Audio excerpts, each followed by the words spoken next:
force de l'écriture.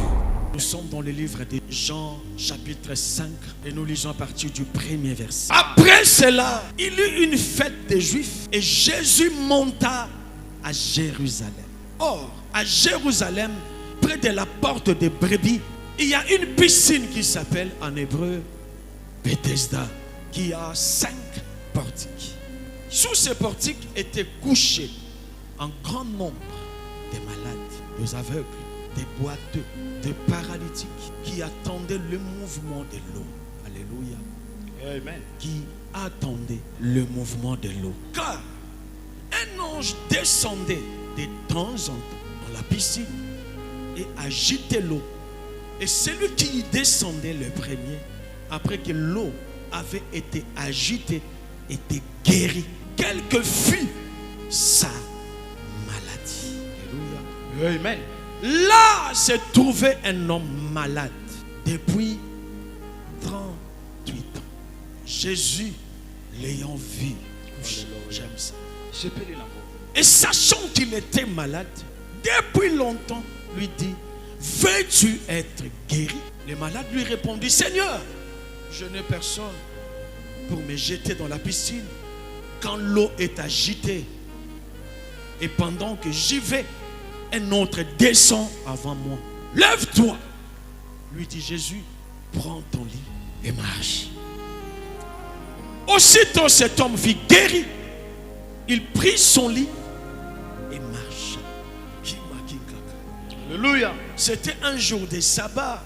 Premièrement, la Bible dit, là se trouvait un homme malade depuis 38 ans. La question que moi je me suis posée, est-ce que c'était depuis son enfance? C'était depuis sa naissance? Parce que 38 ans, c'est toute une vie.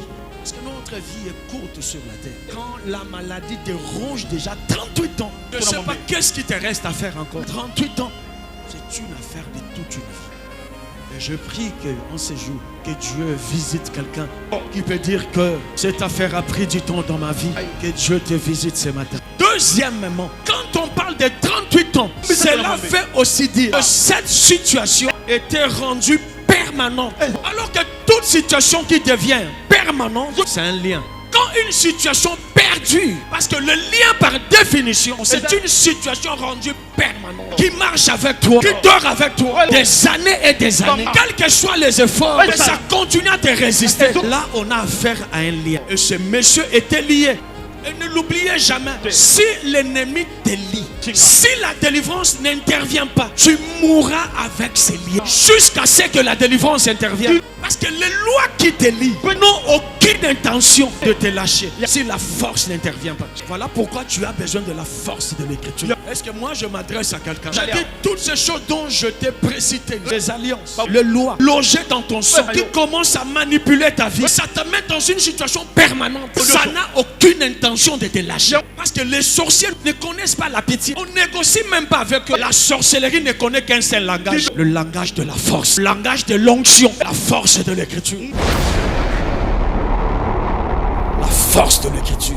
Troisièmement, verset 6. Jésus l'ayant vu coucher, c'est-à-dire ces messieurs-là t'es condamné à rester à terre. Le lien te vole la force, te vole les pieds, te vole les mains, te vole même les mouvements. Tu croiras en train de bouger, en réalité tu ne bouges pas. Parce qu'il y a un lien de statu quo dans ta vie. Tous les mouvements que tu feras, ça sera en vain. Quatrièmement, église. Bethesda, sans le mouvement de l'ange, était une piscine comme tout autre. Un endroit qui dégageait les énergies négatives et positives en même temps. C'est la réponse de ce monsieur qui le dit au verset 6. Je n'ai personne pour me jeter dans la piscine quand l'eau est agitée. Mais posons-nous un peu la question, église. Je n'ai personne. Mais comment il est arrivé à ces lieux-là? Non, il y a eu des gens qui l'avaient amené et qui l'ont abandonné. On lui a laissé sur un lit. On l'a abandonné. Parce que Bethesda, c'était aussi comme un lieu de la honte à cause de la présence de plusieurs paralytiques, de plusieurs infirmes. Et pour la famille, c'était la honte. Quand ce monsieur dit je n'ai personne, cela veut dire qu'il était abandonné par ses siens.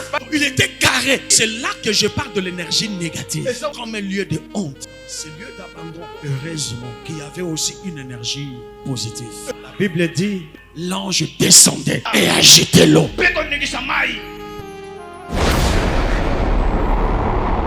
La force de l'écriture.